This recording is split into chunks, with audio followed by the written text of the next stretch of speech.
Let's face it, guys, there are a lot of designer fragrance releases that are just so redundant. I feel like they are so boring and they need to be changed up quite a lot. Don't get me wrong, every once in a while there are some interesting designer fragrance releases. However, in the recent years, I have bought some designer fragrances that I actually regret buying. I want to share this video with you so you hopefully don't waste your money on fragrances that you may not like either. I'm not going to say that these are all bad necessarily, but I'm going to give my personal reasons as to why I eventually regretted buying these or gave some of these away.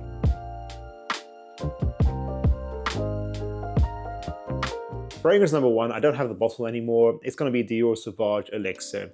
I'm not saying it's a bad fragrance, but I've mentioned many times on the channel already, this fragrance gave me a headache. Sauvage Elixir is one of the most dense, richest, spicy fragrances in the designer game. Honestly, it feels like a niche fragrance for a reasonable price if you see it that way. Very long lasting, over 12 hours longevity with a really loud projection. Don't get me wrong, on some guys it smells great. It has a great sillage that really works with their skin. It's spicy, intense, masculine, woody. It has that slight ambroxan effect that Sauvage is known for as a line. But to me, it's the least wearable of the Sauvages. Personally, I do think actually the Parfum concentration is the most slept on. Really underrated. I think more people should check that version out. So very shortly after acquiring Sauvage Elixir at full retail price, very shortly after it was released, I very shortly afterwards gave it away also. Well, did I give it away? Yes, I gave it away to a friend who absolutely loved it. So yes, not a bad fragrance, just wasn't for me. You guys may agree or disagree with this very popular fragrance. Fragrance number two, YSL's MYSLF Parfum, or even the original MYSLF. I would regret buying that also. I just feel like this line, everyone's trying too hard to make this actually a good line. This is not a good line. It's so average, it's so forgettable. It's really only for people who really aren't into fragrances. That's what I feel. It's not even that great for layering. You can use MYSLF Parfum to make a layering combination where you can kind of make any fragrance a little bit sweeter. It's not bad for that, but it's just so expensive for what it is. It's a very minimalist molecule-based fragrance that's unisex, some ambroxan, some pepper, a bit of citrus in here, a bit of vanilla in the Le Parfum version. It doesn't even last that long, around 6 to 8 hours. I just feel like for the amount of money you're paying for this fragrance, there are so many better options out there. I just don't think this is a particularly standout line from YSL. I think they can do better. I mean, if you look back at their lines like the L'Homme line, the La Nuit de l'Homme line, the Y line, they're just so much more interesting. This is just really feels like it's trying to jump on trends, being genderless, anyone can wear it, minimalist. They're trying to jump on the hype from Molecule 1 perhaps. I don't like that. I'm not a fan. And I feel like this line, people should just stop trying to hype it up. I don't know, maybe I'm being too harsh. Do you guys agree or disagree? 37.9% of people who watch School of Scent are subscribed to us. If you guys really want to see our channel grow, go ahead and click subscribe. Let's get that number to 40%. Thank you. Guerlain's L'Homme Idéal Eau de Parfum. Now, this might be a fragrance that you're surprised to see on this list. This is a case of, okay, this is not a bad fragrance at all. For sure, not a bad fragrance. It's a case of myself kind of buying fragrance because of the hype. I've always said to myself, I don't really want this fragrance, but I eventually just caved in and got it because, you know what, it's kind of an interesting fragrance to talk about, but I feel like it's a fragrance that other people love more than I do. This is a case where you shouldn't just buy things because you see a lot of hype for it online. Even if you objectively think a fragrance is good, I think this is a very good fragrance. I think this is probably still a 9 out of 10, honestly. I just don't see myself reaching for this. It's not my taste, not my style. So don't waste money on fragrances that are good but aren't for you. It exists, it's fragrances, it's very subjective as an art. To me, L'Homme Idéal Extreme is where I'd go for it instead, or even the new Parfum, which smells very close to L'Homme Idéal Extreme, so one of the two. This, you know, is an interesting cherry, almond, leather, powdery vanilla fragrance. A cool idea for sure.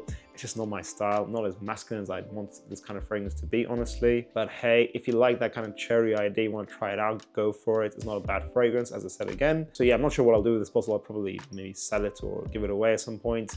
But not a bad fragrance for sure. Prada Luna Rossa. That's right, the original flanker that everyone forgets exists. No one really talks about it. And I can kind of see why. I don't think anyone would ever say this is a bad fragrance. I even actually resprayed this fragrance on my hand earlier. It's not a bad scent. It's minty, citrusy, lavender, soapy, a little bit musky, a tiny bit of sweetness in there. It's an absolutely fine fragrance, and that's all I think it is. It's a summer and spring fragrance that, okay, if you're a complete beginner, you're approaching the designer department store, you might try this and, you know, like this, say this is fine. It lasts around 46 hours.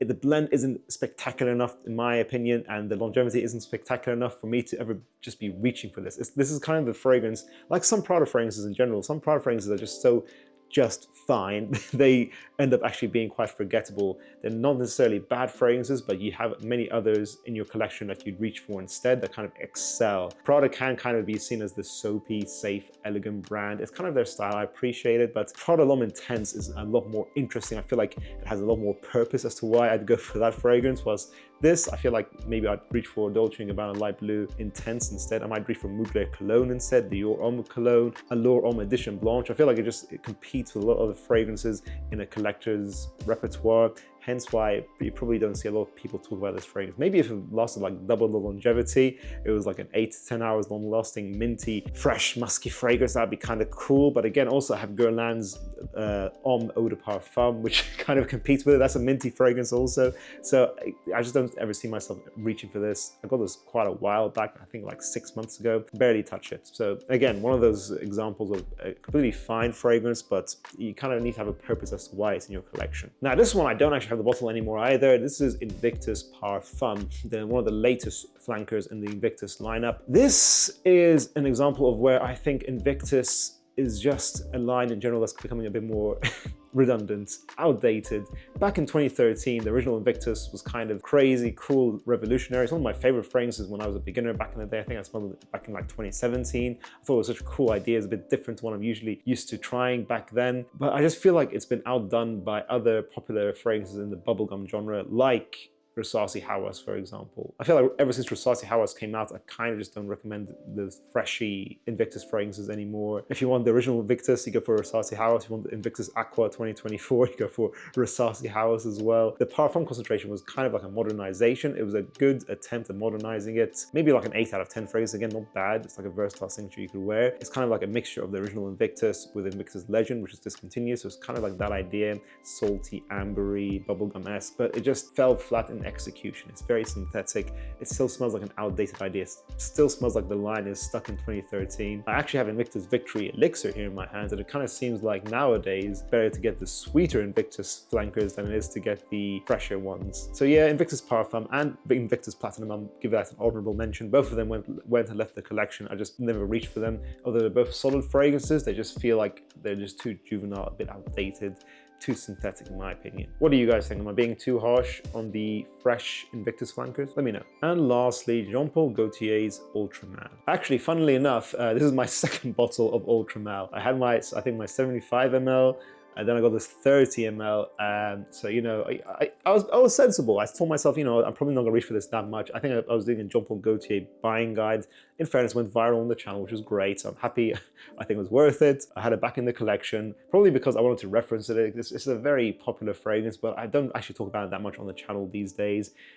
Ultra Mal to me is just too sweet, very one-dimensional. And again, I think there are better, more modern, sweeter clubbing fragrances nowadays. I would go for something like The Most Wanted by Azzaro, or even Jean Paul Gaultier's in the Mal Elixir. I feel like that's a bit more easy to wear than this. This is very bubblegum heavy, pear, sweet, vanillic. Back in the day, I feel like, yes, back in the Jeremy Prime days, this was a cool fragrance, interesting to smell, probably much more modern than the original Le Mal at that point. And now, since this came out, there are even more modern takes on the Le Mal idea. So again, not a bad fragrance. You can still rock it. I don't think it's outdated necessarily. I just think there are better options, but it's just not for me. Too one-dimensional. I'm just not reaching for it personally. And that concludes this video, guys. A lot of these reasons that I regret buying these fragrances are personal to me. It's very subjective, so you may agree or disagree. I'd love to hear your thoughts in the comments down below, guys. And let us know which fragrances do you personally regret buying in the designer realm. Thank you so much for watching. If you enjoyed this video, make sure to check out our most recent fragrances I regret buying video up here. I'll see you guys in the next one.